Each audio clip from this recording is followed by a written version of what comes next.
नाज़रीन किराम अस्सलामु अलैकुम वरहमतुल्लाहि वबरकातुह। मैं मोहम्मद अकरम रज़ा इसहाक़ी हल्द्वानी से आपसे रूबरू हूँ और हमारे पास में बहुत से लोगों के फ़ोन भी आ रहे हैं हल्द्वानी में, जो हल्द्वानी जल उठी इसके ताल्लुक़ से ख़बर लेने के लिए, मालूमात हासिल करने के लिए आखिर अब क्या हालात हैं, लोग बेचैन व बेकरार हैं। जो भी हुआ यहाँ पर काबिल मज़म्मत है, कोई भी इसकी तारीफ़ नहीं कर सकता कि बहुत अच्छा हो गया। हो सकता कि कुछ फसादी ही लोग हों जो कि इससे खुश हो सकते हैं, वरना तो कोई भी इंसान अगर उसके अंदर इंसानियत ज़िंदा है तो वो इसकी निंदा ही करेगा। अब इसमें एक मसला ये आ रहा कि जिसको देखो यही पूछ रहे हैं कि आखिर इसमें हुआ क्या।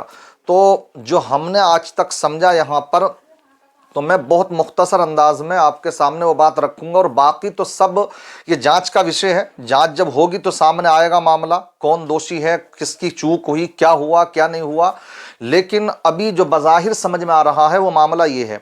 मैं यहाँ पर दो तीन बातें आपको ये बतला दूं कि जो मीडिया का इसमें रुख हैगा वो एक तरफा है।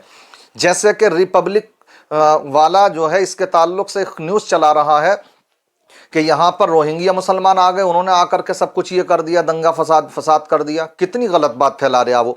गोया कि अगर वो ये बात कह रहा है तो यहाँ के पुलिस प्रशासन को भी कटघरे में खड़ा कर रहा है। आखिर उन्हें खबर कैसे नहीं हुई इस बात की कि यहाँ पर 5000 रोहिंग्या आ गए? है ना गलत बात, मगर कौन कहे इसके ताल्लुक से।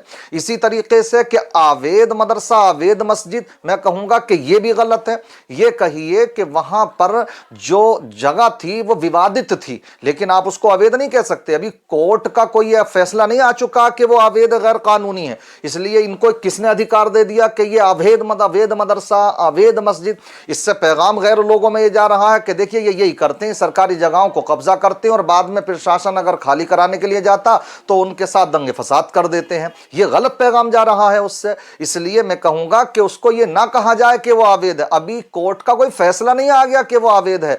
मामला ये है। दूसरी तीसरी बात इसमें ये कि बहुत से लोग जो मीडिया वाले हैं जिनको खबर नहीं है सही, तो वो ये भी चला रहे हैं इसमें कि साहब ये रेलवे का मसला था ना। रेलवे मामला अलग है, वो जगह अलग है, ये मामला जो है अलग है। ये अब्दुल मलिक साहब ने बसाया है बगीचा, उन्हीं के नाम से पूरा बसा हुआ भी है, ये मलिक का बगीचा कहलाता है। तो ये मलिक साहब का ही इसमें विवाद चल रहा है। नगर निगम ने कहा कि ये हमारी है और उन्होंने कहा हमारी है। बहरहाल अभी चंद दिन पहले पुलिस प्रशासन आया उसको तोड़ने के लिए, लेकिन लोग वहां इकट्ठे हुए।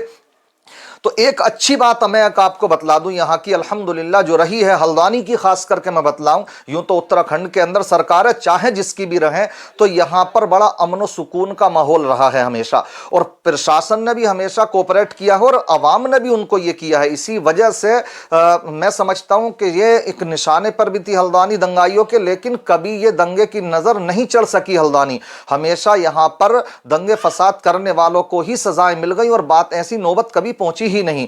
इसलिए जब उनके सामने ये बात रखी गई कि यहां पर अभी कोर्ट में हम सुनवाई करेंगे, कागजात दिखाएंगे, तो बात ये हो गई कि फिलहाल इसको हम सील कर देते हैं। जब तक कोर्ट का फैसला नहीं आ जाता है, जब तक इससे छेड़छाड़ी नहीं की जाएगी। अवाम मुतमईन हो गई, सबके सब चले गए कि ठीक है भाई 14 फरवरी को कोर्ट में सुनवाई होगी, उसमें जो भी फैसला होगा वो मान्य होगा। लेकिन अब जो चूक समझ में आती है वो ये आती है कि जब ये बात तय हो गई थी कि 14 फरवरी को यहां सुनवाई है, तो वो फैसला तो अभी आया नहीं है। तो यहां इतनी आनन फानन ये किसके आदेश पर सब कुछ हो गया कि वहां पर तोड़ने के लिए पहुंच गए। यहां पर चूक समझ में आती है प्रशासन की। इसलिए यहां जो मामला पेश आया वो यही पेश आया कि ये जो आनन फानन इतनी जल्दी जो फैसला ले लिया गया, अब उसमें यह भी हुआ कि मुसलमान मुतमईन थे, उनको यह था कि ये तो कोर्ट का फैसला आना है। भाई कोर्ट के फैसले से तो बड़े बड़े मसले सुलझ गए।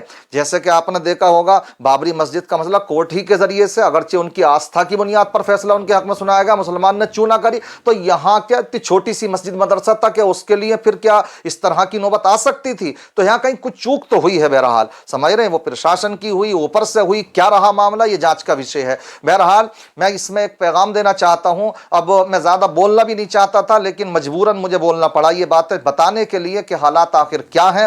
हालात इस वक्त के अभी भी नाजुक ही बने हुए हैं। खाने पीने की चीजें मुहैया कराई जा रही हैं, लेकिन साख्त ही साथ दंगाइयों के नाम पर जो उठाने का सिलसिला वो भी जारी है। इसलिए अभी कोई ढील नहीं है। अल्लाह से दुआ करें, अल्लाह तबारक व तआला यहाँ पर अमन व सुकून अता फरमाए, और साथ ही साथ में